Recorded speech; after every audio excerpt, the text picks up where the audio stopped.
Something completely different. It is now time for our weekly joke from Guy.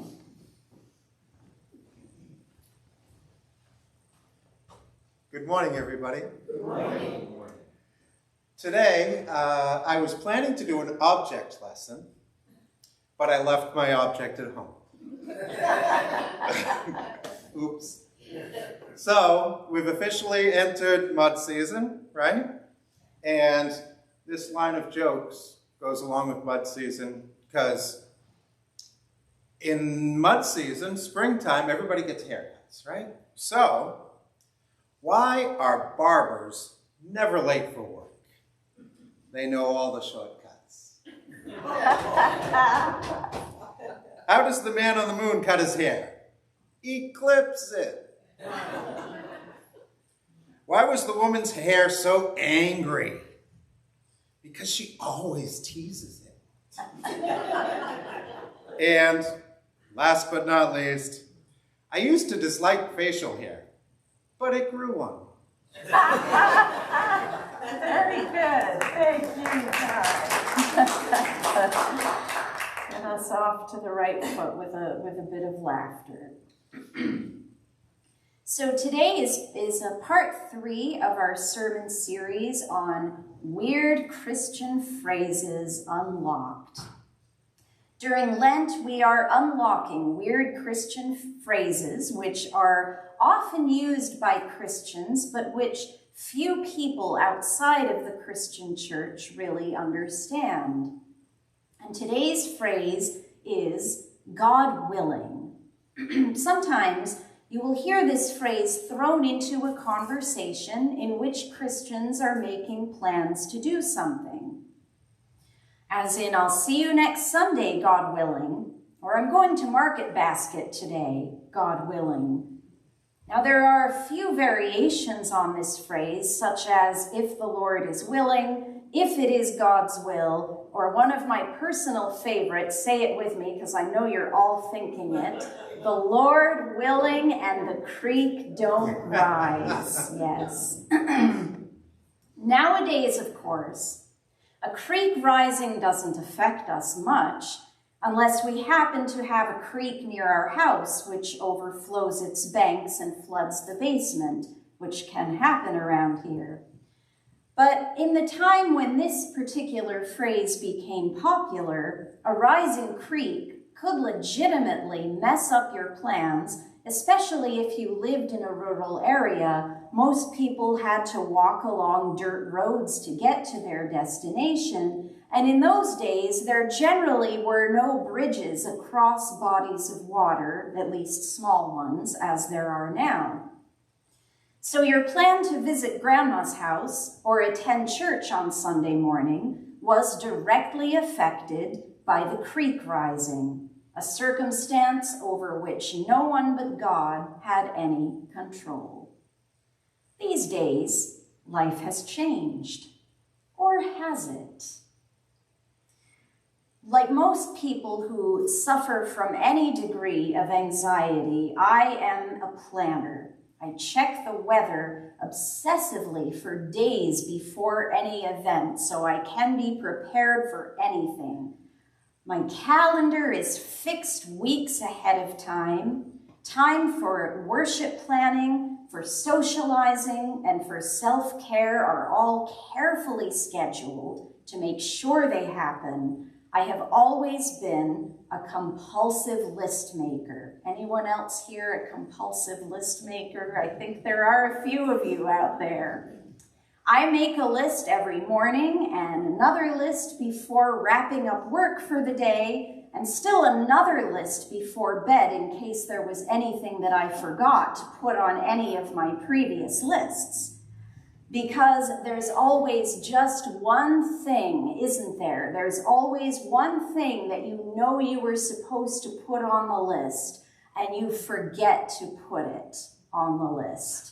Or, you know, if you're like me, when you're headed out the door and you're on time to go somewhere, the act of walking through the door reminds you of 10 things that you forgot to do, right? So then you're late. When I was younger, You know, friends and mentors would say to me, you spend so much time worrying about this thing and it never happened. And I said, I know, that's because I'm just so skilled at worrying. You're welcome. But you know, I like to know what to expect. I like to be prepared. I like to have all my bases covered. But, of course, real life being what it is, this isn't always possible. Things like snowstorms, sickness, staffing issues often throw a wrench into carefully laid plans. It's true that the creek rising is probably not going to affect my plans, but a big snowstorm or an unforeseen illness, either my own or someone else's, probably will. In that context, the phrase God willing is simply an acknowledgement of the fact that not everything is within our control, that despite our best intentions, certain things can happen which we would never be able to plan for. The only way that we can accomplish our plans is if God enables us to do so. And this can be a hard truth to accept, a truth which we often need to be reminded of. Well, what does the Bible say about all this? The closest thing we have in the Bible to that cute statement we all love, if the Lord is willing and the creek don't rise, is to be found in the book of James, chapter 4. And the context of this, in chapter 4, James is really setting up the contrast between following our own human desires and plans and following God. So from James chapter 4, starting in verse 1, what causes fights and quarrels among you? Don't they come from your desires that battle within you? You desire but do not have, so you kill. You covet but you cannot get what you want, so you quarrel and fight. You do not have because you do not ask God. When you ask, you do not receive because you ask with wrong motives, that you may spend what you get on your pleasures. You adulterous people, don't you know that friendship with the world means enmity against God? Therefore, anyone who chooses to be a friend of the world becomes an enemy of God.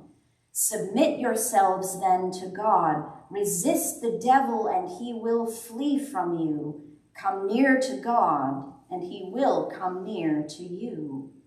Humble yourselves before the Lord, and he will lift you up.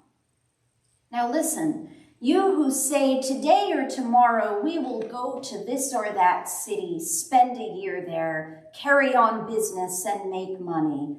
Why, you do not even know what will happen tomorrow. What is your life? You are a mist that appears for a little while and then vanishes. Instead, you ought to say, if it is the Lord's will, we will live and do this or that. As it is, you boast in your arrogant schemes. All such boasting is evil. Now, I have always felt that this last section of James chapter 4 seemed a bit harsh.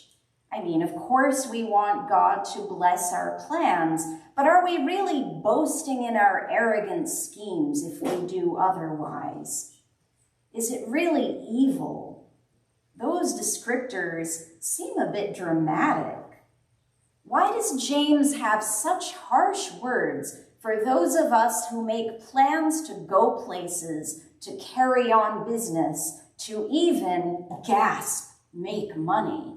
I mean, is it really so bad to do all those things? Well, this all makes a little more sense when you consider it in the context of the rest of the passage.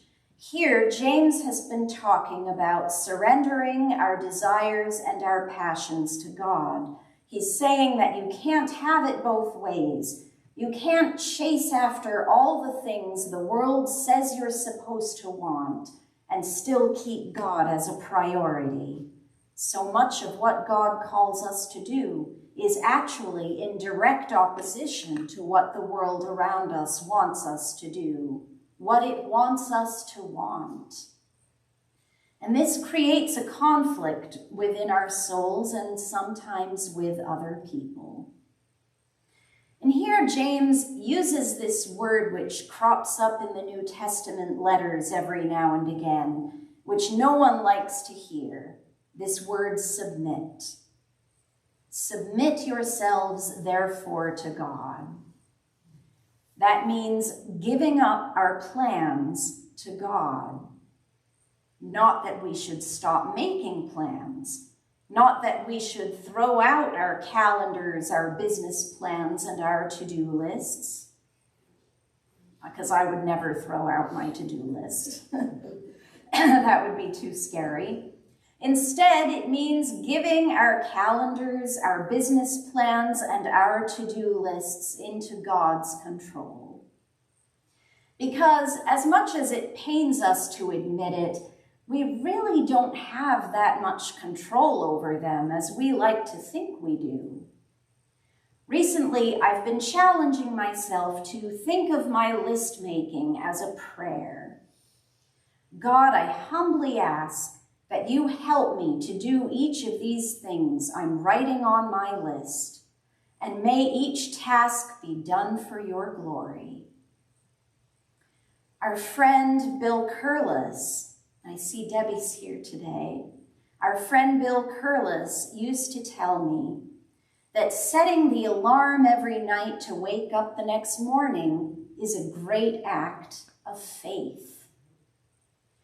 And I never thought about it that way, but he was absolutely right. I often think of that statement when I'm setting the automatic timer on the coffee maker each night. Because, you know, the alarm can go off, but the day doesn't really start until you have your coffee made, at least for me. So I often think of that statement, and then the simple act of making tomorrow's coffee is really a prayer. God, I humbly ask that tomorrow morning my husband and I will both get to enjoy this coffee that I'm making tonight. And every morning that this happens is truly a gift of God's grace. Because in life, anything can happen. Maybe it's not the creek rising. Maybe it's a chronic illness, either our own or that of a loved one, which makes it impossible to do all the things we planned to do. Maybe it's weather events which lead to canceled flights and canceled get-togethers. Maybe it's the problems and emotions of others in proximity to us which call us to drop our own plans and embrace God's. We really have no idea what the future has in store for us. And our powers of control are limited. We don't like to admit that there are other powers much greater than our own at work in the world, and not all of them are good. James lays out the contrast between good and evil very plainly. Resist the devil and he will flee from you, he says. Draw near to God and he will draw near to you. When we refuse to submit our plans and desires to the power of God, the power of evil sometimes takes over instead. It's not in good form these days to talk about the devil. Many people don't even believe that the devil exists. And yet, when we look around at the world, it's hard to deny the fact that there is a strong and intelligent force of evil at work, which is much stronger than any individual person. And if we do not commit ourselves to the power of God, this force of evil may take our energies for itself and use them in ways that we do not want. And this is why James calls out our lack of submission to God as boastful, arrogant, even evil, because it leaves room for the devil to work. It leaves room for evil to take over in the spaces where we cannot relinquish our control and admit our powerlessness. But when we surrender our control to God instead, when we submit to him, when we acknowledge our powerlessness in his presence, something wonderful happens, although we might not be aware of it. We then become able to do much bigger, better things than we could ever plan on our own or do on our own. Perhaps our plans get derailed, but God's plans are so much better than ours. We plan to go visit a friend, but God plans for us to be present to someone else who is on the brink of despair and needs our help.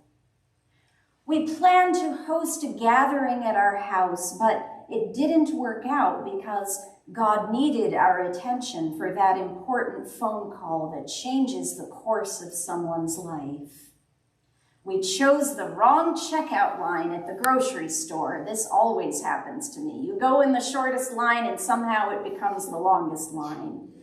But couldn't it be that someone in that line, maybe even the cashier, is having some kind of breakdown right there in the store and needs you to pray with them in that moment. And that is why you are in that line. And then there are the tragedies that unfold in our lives, which we would never plan or choose. God can take the tragedy and use it to help others to his glory. God willing. There is great power in that statement. There is tremendous power in leaving ourselves and our plans open to God. It's scary to do that. None of us likes to give up control.